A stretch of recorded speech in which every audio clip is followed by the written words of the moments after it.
What's going on YouTube? And as you guys know, we had some issues at the start of our Zone 5. And the issue was that our king didn't log on for a full week. And we finally got some update on that. And I'm here to show you the Kingdom Mail. This is from Purple Lotus and it says, Kingdom of 3626. Hello everyone. I want to share an important update. Crow is alive and currently recovering in the hospital. His road to recovery will be a long one, and I ask that you all continue to keep him in your thoughts and prayers. Every bit of positive energy and support matters. I also want to take this moment to remind everyone something important. We never truly know what's going on in someone's life. Behind every screen name is a real person with real struggles, challenges, and feelings. This is why I expect all trash talk and toxic behavior in our alliance to stop immediately. For those who spend their time in Rise of Kingdoms tearing others down, I encourage you to take a hard look in the mirror and ask yourself if that's who you truly want to be. Choose compassion, choose empathy. We can be competitive, strong fighters without sacrificing basic kindness towards one another. Let's honor Crow's fight by being better to each other, both on the battlefield and in chat. Purple Lotus. So we got this message today from Purple Lotus, who is in the council, and apparently Crow is in the hospital. We don't know what happened, but that is personal business, of course, and I do hope that he's doing okay. This is what I thought might have happened, because there's just no way he just logs off the game for a whole week without saying anything. And I will say there was a lot of people in other kingdoms and even in our own kingdom that were talking trash on him and saying this and that without truly knowing what's happening. Hey, this mail's for you guys. I hope going forward you guys take some more consideration when typing messages online, because hey, some serious stuff could be happening, and there was some serious stuff that did happen. I hope Crow is doing very, very well in his road to recovery, and no matter what happens during this KVK, no one can blame Crow for not being here, because hey, this at the end of the day is just a game, and real life things do happen that you need to step away from the game and take care of. So I hope Crow's doing okay, and let's continue on with the video. First and foremost, we got this cool event called Canyon Clash. Now, I've never seen this event, but I'm sure someone in the comments has, because hey, this is my first season of Conquest, and I feel like this might be a season of Conquest event. But we got Canyon Clash, an event to it, and I believe that it's 30 members, as you can see, from your alliance fight against 30 members of another alliance. And if you win, you get some rewards, and if you lose, then nothing really happens. But this is kind of a cool event that I've never seen before. And yeah, moving on to the map. What has happened since I posted that video yesterday? Well, first and foremost, we have unlocked Sun Tzu's Bastion.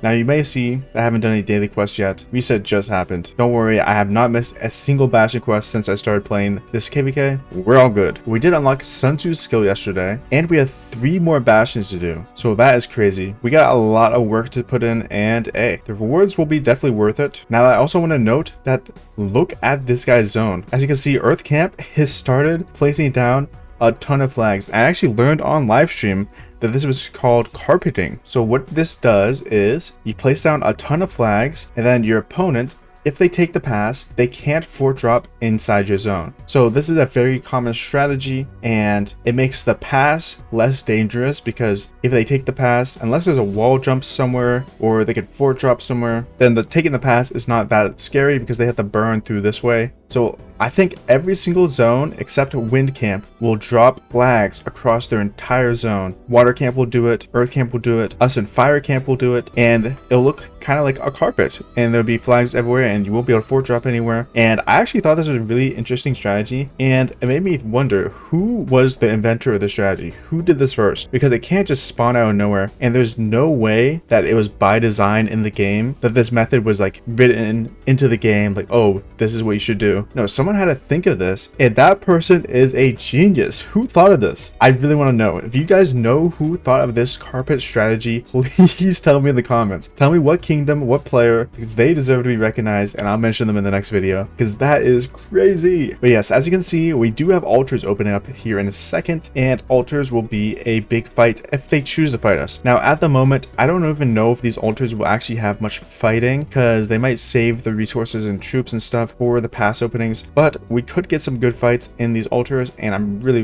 looking forward to it. Now, the only unfortunate thing is I am actually heading back to school in a couple of days, so I don't even know if I'll be able to fight during altars, but I'll be getting the weekends off for sure, so that's not a huge deal. But I'll have to look at my schedule and stuff, but hopefully it doesn't affect this KVK too much. I also want to mention that we got the More Than Gems today. Now, for the More Than Gems, I will not be able to afford to get 25,000 on 2 days. which is what I usually do, but I will be doing 7,000 gems on 2 days, and that still gives me a decent chunk of gold heads. It gives me 5 on the first day and 5 on the second day. Now, if I do have 25,000 gems on the second day, which I would have to get lucky with the lion's chest and this and that, we will be doing 25,000 on the second day. And that brings me to my VIP, because I'm actually dangerously close to VIP 16. I'm around 28,000 away. Now, what did I spend my gems on the first day? Of course, it was materials in the VIP shop. We bought all the materials in the VIP shop, and the materials in the VIP shop are actually a huge boost to your actual material count, and it doesn't really cost anything because you're getting gold heads for the gems, so it's just super worth all around. Now, we did get pass opening, which means we got the Mountain Warfare bundle, which I obviously did not purchase because I'm not a huge whale, but our alliance members did, and I would like to show you my updated speed ups and resources count. As you can see, speed ups and resources are looking decent. Now, I have come to the realization that I'm going to be entering my bag no matter what happens this KVK, and I'm okay with that. We're okay entering the bag, and hey, sometimes you gotta accept that. Looking at the speed ups, we're actually at 613 days. So I actually haven't really changed much on the speed up front, even while spending speed ups training, doing this and that. So we're looking really solid on the speed up count. Actually, speaking of training, I had been training a little bit more troops here. Looking at the troop count, we're almost at 1.1 million infantry. Actually, are we? That is 1.1 million infantry. We have hit 1.1 million infantry, and we're at 765,000 cavalry. Now, a lot of you guys have been concerned about the deads that our kingdom has taken. I'll quickly show you guys. If you guys missed the last video, we're at 106 million deads, and a lot of people are talking about, yo, you're taking so many T5 deads. And I kind of agree. We were fighting two kingdoms. We did have to swarm some things. I don't know why I'm saying we. I didn't swarm anything, but our whales did have to swarm some buildings to help get the garrisons down. Now, I am still confident that we have enough troops for our past 7 and Kingsland, but hey,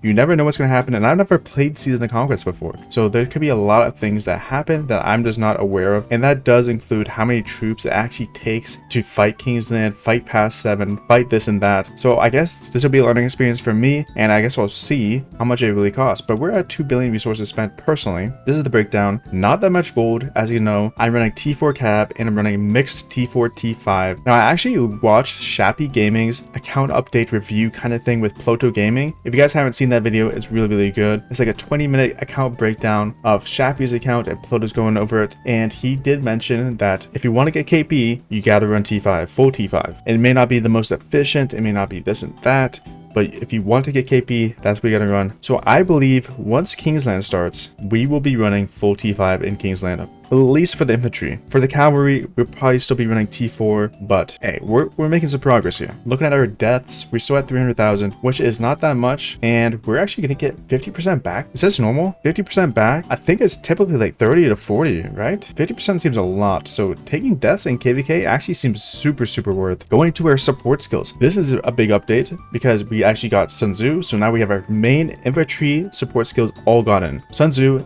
and Queen Tamar. Those are the two skills we're gonna get, and I think this KVK is beautiful for these skills because I looked at the other skills for infantry, they're not even better. We got Guan Yu, who gives you march speed and a little bit of attack. Didn't seem worth. You got Charles Martel, counterattack. This is good for rallies and garrisons, not so much for infantry on the field. The only other one you could argue is this Kusunoki one, which I actually think is kind of decent, especially for like a combo slash march, which Luce is combo, but I think this Queen Tamar and Sun Tzu will be beautiful. Now, we do have this richer one, but it's only 10% stats. Sun Tzu is way better. Now, I quickly want to show you guys the leaderboards of both the honor and power because everything's kind of settling down. And don't make fun of me for my honor, but we are at almost 40,000 honor, and this is the honor leaderboard. We got Absolute Endowed, Ponter, Maeve, Purple Lotus, Mach. I don't actually know who Mach is, but that's for the individual. For coalition, we are 3rd place. Water and Wind Camp have passed us. Now, Water Camp is the biggest camp in the KVK, and Wind Camp has not had any fighting, so I think it's kind of makes sense that we're 3rd, so I'm not too upset about this. Then looking at the camp, it's Water, Wind, and the Fire. We're all very close in honor. We're both at all at 12 million, and then Earth Camp's at 9. Looking at the Autark leaderboards, now this has not changed since my last update, but if you guys missed my last update, here are the Autark leaderboards. I'll scroll through it. Blackstone, King, Naif, Wombo, Maeve, Purple Lotus, Tachi, Cappy, Queenie, Vaz, Otis, Lemon, Gruel, Yama, Gringler, Watts, and that is the top 16. Thebe is a really strong player. Looking at the deaths, Naif, Queenie, Otis. Now, Naif was swarming. Dude dropped about 40 to 50 million power, and he started the KVK at 200 million. He's less than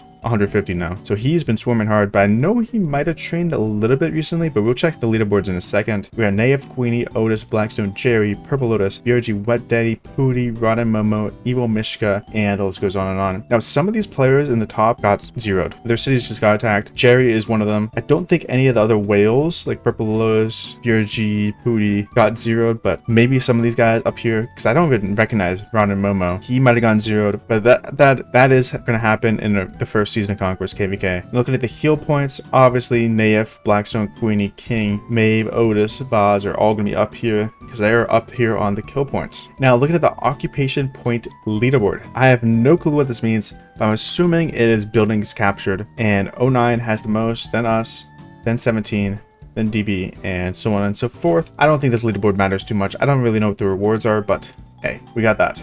Let's take a look at the power leaderboards and kill point leaderboards. Looking at Alliance power, we got What a Joke, first place, 09, DB, BRG, 17, 13, and so on and so forth. This is the top powers. This is the Alliance KPs, 245 billion, 126 billion, 113 billion, 108 billion, and then we go down to 69 billion and 17. Looking at individual power, Purple Lotus, RBT, F, Queenie, Advocate, Naif. So Naif actually trained from 144 million power to 162 million power in the past couple days. Thebe, and so on and so forth. A lot of people at 100 mil. This KVK still has 22 players at 100 million power, which is actually crazy for a KVK 4. At least I think so. Looking at individual kills, this probably hasn't changed much from my last look at it, but this is the individual kill leaderboard for our KVK, and we got a lot of heavy hitters, basically 10 players with 5 billion KP, which is crazy, and I'm top 300 somehow with less than a bill.